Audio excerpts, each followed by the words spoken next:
we have going, we'll take it on. This high vibration for everyone. Oh yeah, we've come so far, patient for so long. So now's the time, our wings are dry. We take off, we take flight. Wanna take you higher, higher. We can take this anywhere. Wanna take you higher, higher. Oh, get ready, friends. It has begun. This high vibration has turned us on. So now we're here. Our wings are dry. We take off, we take flight. Wanna take you higher, higher. We can take this anywhere. Wanna take you higher, higher. Oh.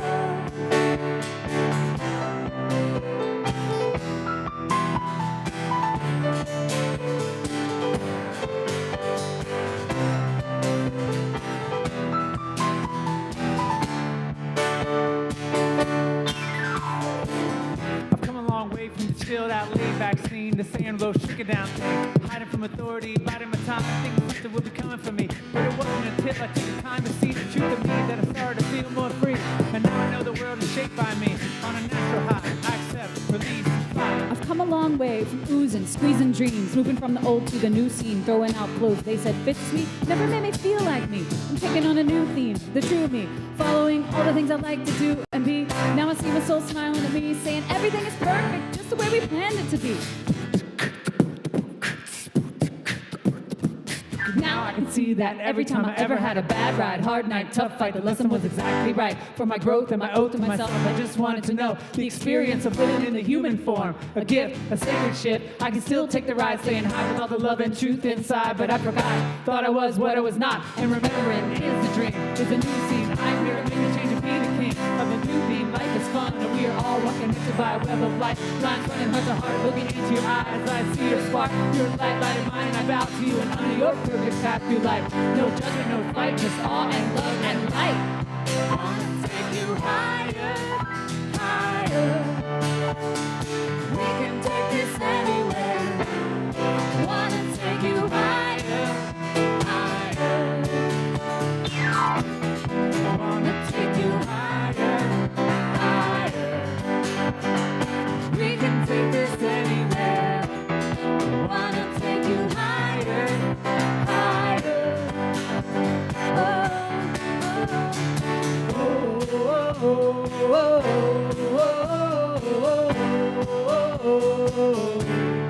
Wanna take you higher.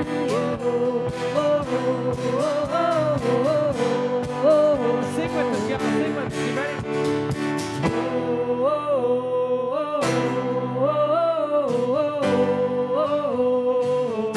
Yeah.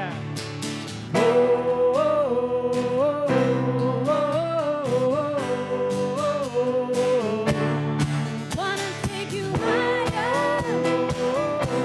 Wanna take you higher.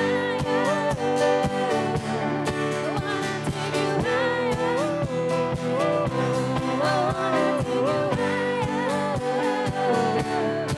Wanna take you higher.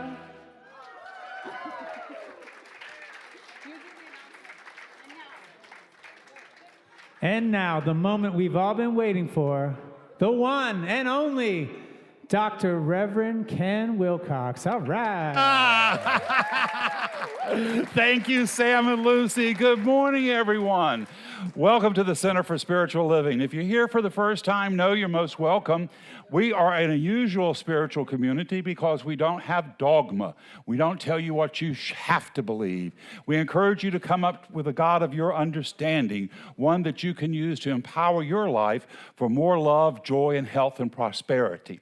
And to make that happen, I always ask you to do one simple thing each Sunday morning, and that is to leave all your troubles, your would've, could've, should've, leave that stuff outside.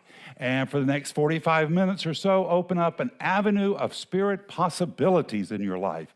And what are spirit possibilities? Well, they're for more love, more joy, more health, all those things in life that make us feel alive, because that's what spirit is doing through you and through me, showing up in the physical, recognizing itself through our love, our joy, and our laughter.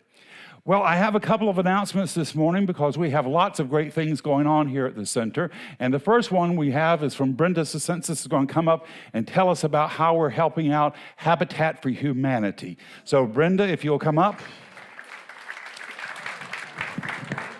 Good morning. Does anyone here volunteer for Habitat for Humanity? Oh, good. Yeah, in my neighborhood, we go there once a month and paint. And so I have a set of clothes that are full of paint, and it's great. Anyway, you may or may not be familiar with Volusia Woods here in St. Augustine, but they're pretty much finishing up the neighborhood, and they have homes available. And so they're looking for potential owners to hopefully be housed in these stable workforce housing places. So there's a flyer out on the rack. And there's 5 criteria that they look for. This is a very easy to follow flyer. Just look at it. If you think are interested, or if you know anyone else who might be interested, please pass the flyer along to them. This really provides really good quality homes. They're not mansions by any means, but they are good quality. I can vouch for that. Mm-hmm. So that's it.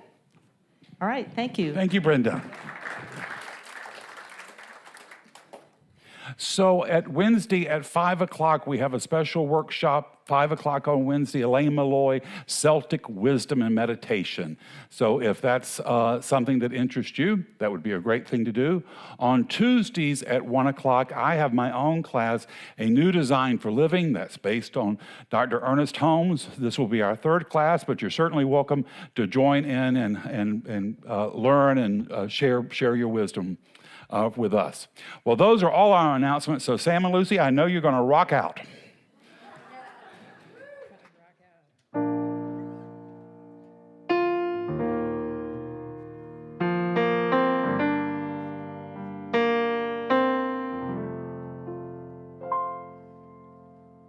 For too long I remained by myself, felt afraid. I kept believing it was safe to stay on the outside. I knew there must be something higher, something out there to inspire all the dreams I tried to tuck away. I'm waking up and I see a new way of living, right here, a brand new beginning, as I found the truth I've always known. See the world with brand new eyes, I can't even recognize troubles from my past, they've gone away. There's a shining light that I can feel inside my heart, stays within the burning bright each day. I'm waking up and I see a new way of living, right here, a brand new beginning, as I found the truth I've always known. And I see the gift I've been given, and I know the truth that was hidden, as I finally feel I've come back home. I'm waking up, my life is here for me to build a brighter day. And now I finally found a way. I see a new way of living, right here, a brand new beginning, 'cause I found the truth I've always known. And I see the truth that was hidden, and I feel a new way of living.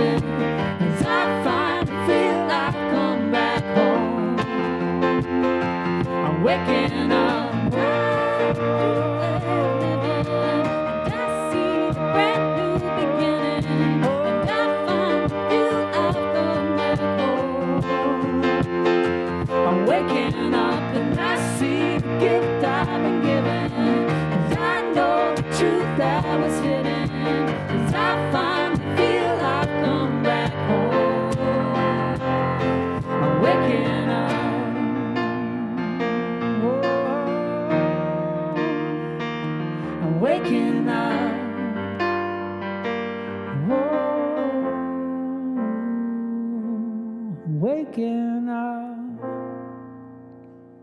Oh, thanks, guys. That was wonderful. So now we have our own Jim Saul coming up to do a reading and treatment for us. Come on up, Jim. You can applaud.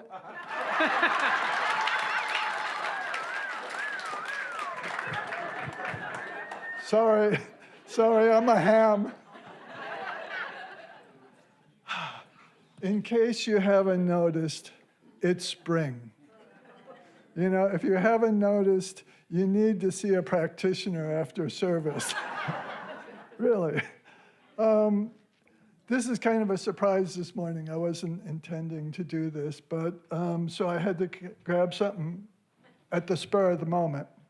So I grabbed one of my little bitty books that I put out that I think are really little moments, little bits of wisdom that kind of really can help. So this one happens to be entitled Nature Bathing. I'm not going to read the whole thing, but what I want to read is this. What is nature bathing? In 1982, the Japanese Minister of Agriculture, Forestry, and Fisheries created the term Shinrin-yoku, which translates to forest bathing, or the absorbing of forest atmospheres. Their research into forest bathing showed a whole list of health benefits, from stress reduction to greater productivity to fewer divorces. I don't know. That's what the research said. You know, I like science, so this is research. How do you do forest bathing? You don't need to be a survivalist to do this. A walk in any nature with a conscious connection to your surrounding nature without bringing your worries, fears with you is all you need to do. Even a momentary connection to trees and sunset while walking through a Walmart parking lot can have restorative values. A half-hour walk on the beach, sitting and meditating in the sun, in a summer shade, in a lovely garden, even, I believe, watching happy children play in a park, all have restorative values. If we do it consciously, we don't worry about tomorrow. Thank you.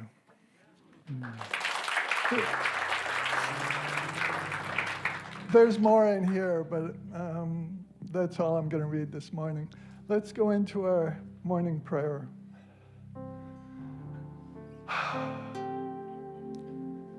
Take a deep breath. Let all this happy tension kind of settle down.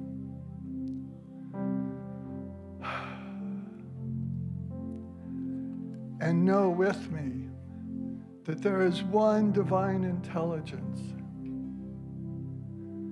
It's in nature. It's in the trees, the sunset, clouds. It's everywhere present. It's in the dirt. It's in the building. It's within us.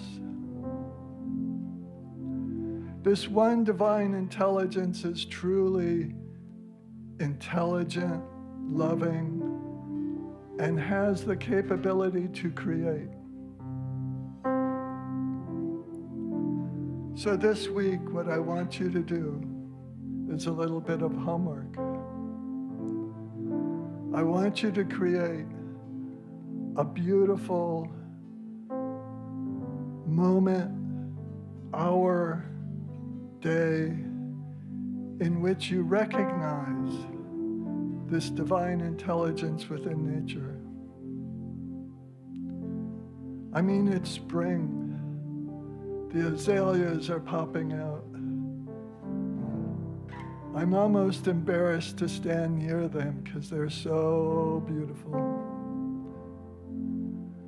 Recognize this divine intelligence. Recognize the beauty. Recognize the love that just flows out of everything. And give thanks for it. Give thanks for that sunset, that cloud, that tree, even in a Walmart parking lot. So be thankful for everything that you encounter this week. Every good thing, every kind of neutral thing, even the difficult things, be thankful for it because it was sent by a divine intelligence to help you spiritually awaken. So I give thanks for this divine intelligence. I give thanks for this center, for it has so often helped me in so many ways. And I give thanks for each and every person here. And I can release this prayer knowing that it's true, knowing this divine intelligence. And I can release it simply by saying, and so it is. Thank you. Thank you, Jim.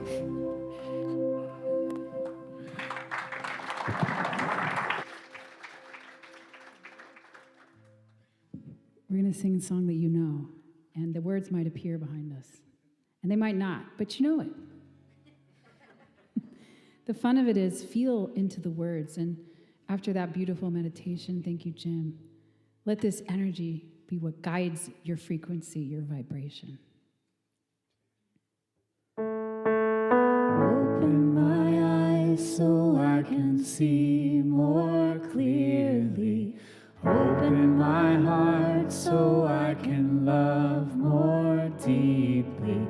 Open my mind so I can know thee all and lose myself in eternal bliss. Open my eyes so I can see more clearly.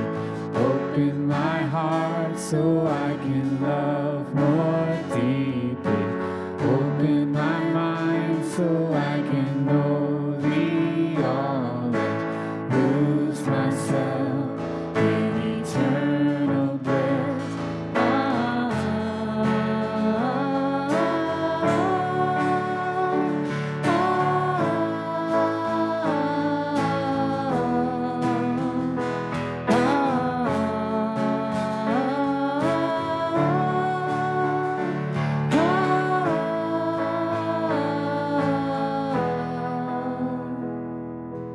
Open my eyes so I can see more clearly.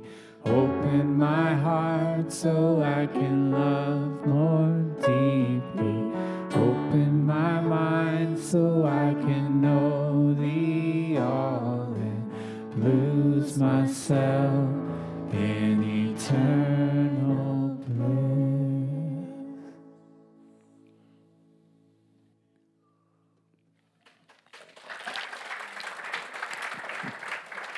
Thank you, Sam and Lucy.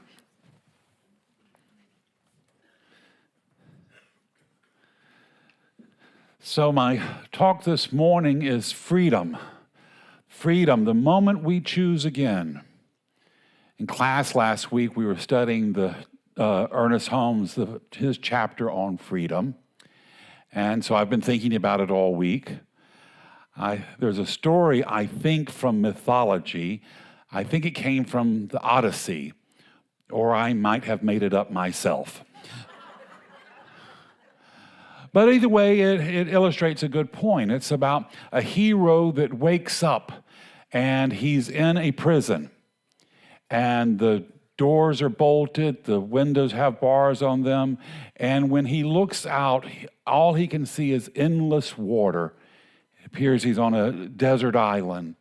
As far as he can see is just water and more water. Now, he's immortal, so he can be there forever, which means that he goes through all emotions. He goes through frustration, grief, anger, despair, until one day he decides, I've got to get out of here. So he starts digging. Now it's not easy. It doesn't immediately happen. At some point in his digging, he'll give up and go back into hopelessness and then just stare out the water for days and days. Eventually, he realizes he has no choice, that the tunnel is his only hope. And so he continues to dig until he breaks through. And when he breaks through, he realizes the ocean is not in front of him, but a vast landscape, huge open green fields. And he runs forward and he's free. And at a certain point, he turns around and he looks back. And what he thought was a prison that had trapped him for years, there had never been bars on the windows, and there weren't locks on the doors. The prison had been in his own thinking. And the truth of us is that many of us have prisons of our own mind. Not on an island, but in conclusions we have made from ourselves. We tell ourselves we'll be free when we finish school, we get the degree. We'll be free when we get the job.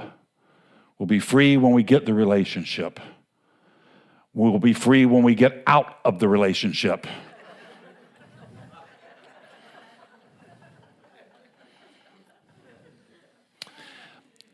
Freedom is, if it's always something out there, later or somewhere else, it can never arrive. It's always going to be out there. Because if we're honest, life doesn't always change on our timetable. It's been said, we make plans and God laughs.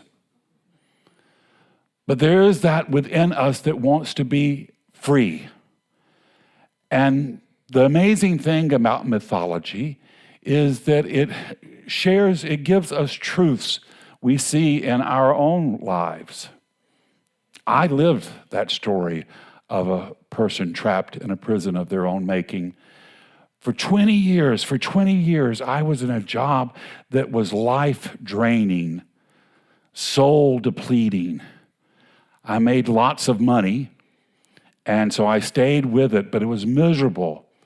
And I kept telling myself, the biggest fear I had that kept me trapped there is that if I left or I got fired, that I wouldn't know what to do if I lost that job. That I worried I would be just crippled and not be able to move forward. Then one day I finally did make the decision to leave that job. And you know what? The idea that I wouldn't know what to do, that I would be stuck, that was no problem at all. It had never been a problem. It had only been a problem in my own thinking. My fears kept me bound for over 20 years. Now we think of freedom as our ability to go where we want, to do what we want, or to buy what we want. But Ernest Holmes, the founder of our teaching, he had a different idea. He says, we are not bound by life. We are bound by the way we think about life. Freedom is not something life gives us. Freedom is something we claim. And sometimes, like me, in a job for 20 years, sometimes we have to get to really extreme conditions before we can know the truth about ourselves. There's a wonderful, he was a psychoanalyst actually, but he wrote a profound book. His name was Viktor Frankl, and his book that many of you have read is Man's Search for Meaning. He was a very young psychoanalyst in Vienna, Austria, between the world wars. He was a student of Sigmund Freud, and Freud actually wanted him to take over the Institute for Psychoanalysis. Unfortunately, the Nazis came in. Freud was able to leave, Frankel did not get out in time. And he lost everything. Everything. He lost his family. He lost his work. He lost his identity. And yet, in the midst of unimaginable suffering, he discovered something profound. He said, everything can be taken from you. But the one thing no one can take from you is your ability to choose your thoughts in any circumstance. That is the one thing no one can take from you. Now, he came to that conclusion not in comfort, not in ease, but in the darkest of circumstances. He discovered that there is a place within us that remains free. Our consciousness, our ability to choose. And what Frankel discovered inwardly, there was another living soul who was living it outwardly. And she is one of the most amazing people I've discovered in history, and she is a hero of mine. Her name was Friedel Dicker Brandeis.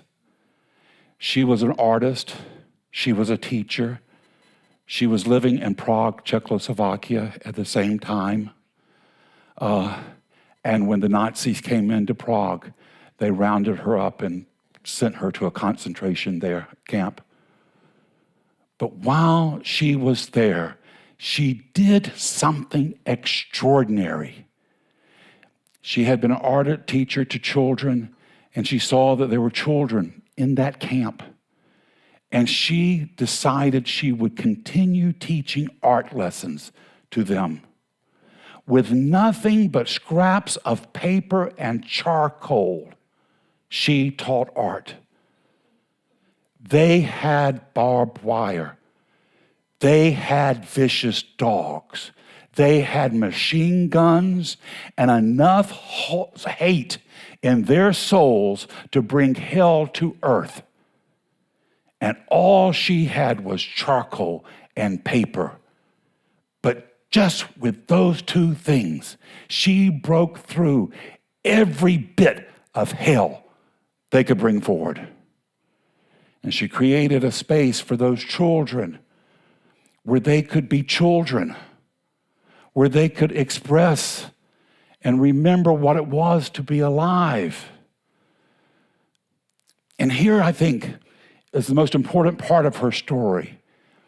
If it had just been for herself, she might not have had the strength to risk her life, to gather those kids together, to collect paper and charcoal. If it just had been for her, she might have walked obediently to the gas chambers as so many thousands of her compatriots did. But because she was looking after those children, she stepped up.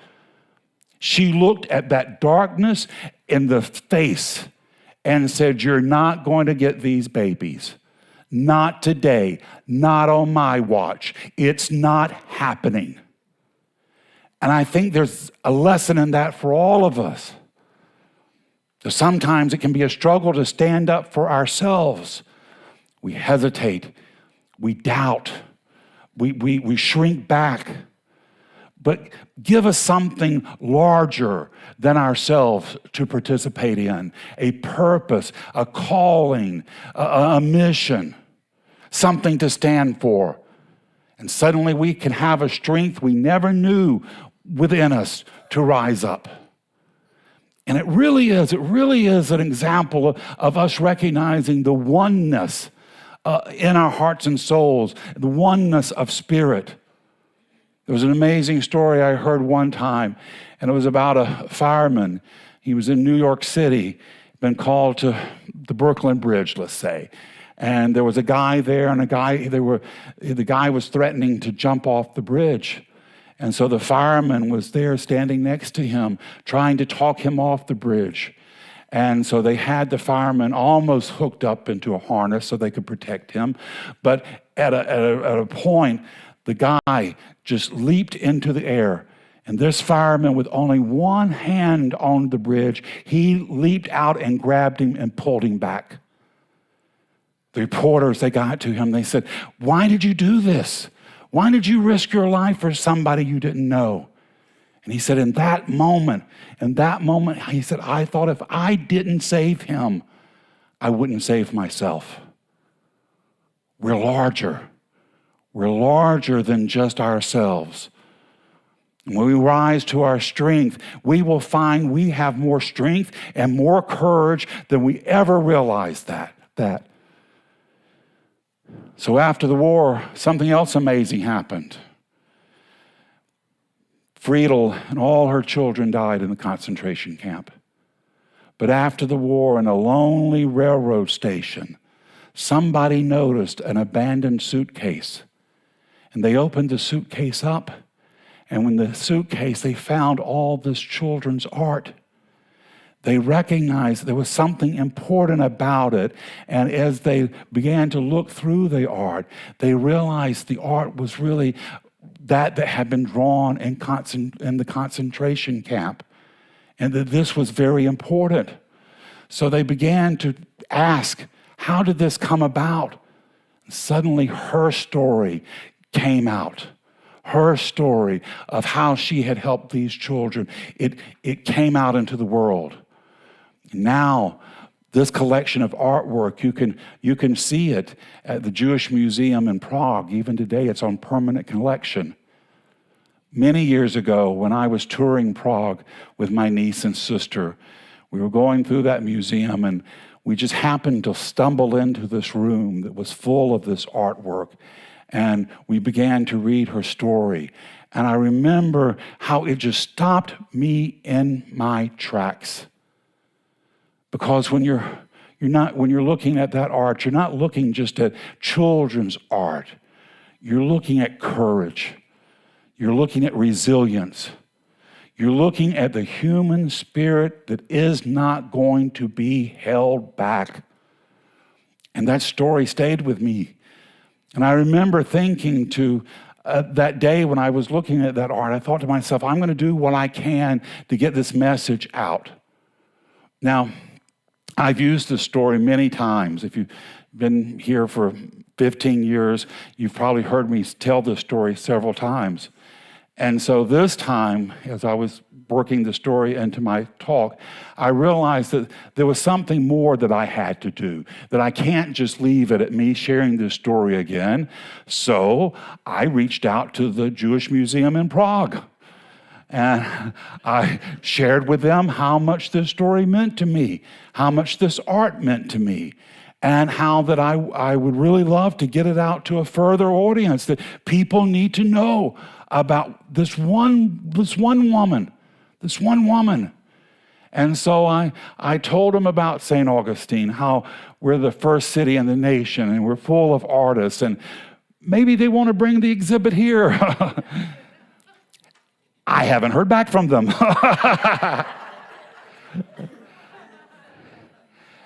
And that's okay. That's okay. That doesn't matter. What matters is I open that channel of energy. Now, it may mean that whoever is going through those emails, they may read my email and think, oh, what a lovely note. It may give them just a bit more encouragement, so maybe they talk to a museum in Paris or London or New York. Maybe it gives them a bit more energy to step out a little bit further than they hadn't been willing to step out before.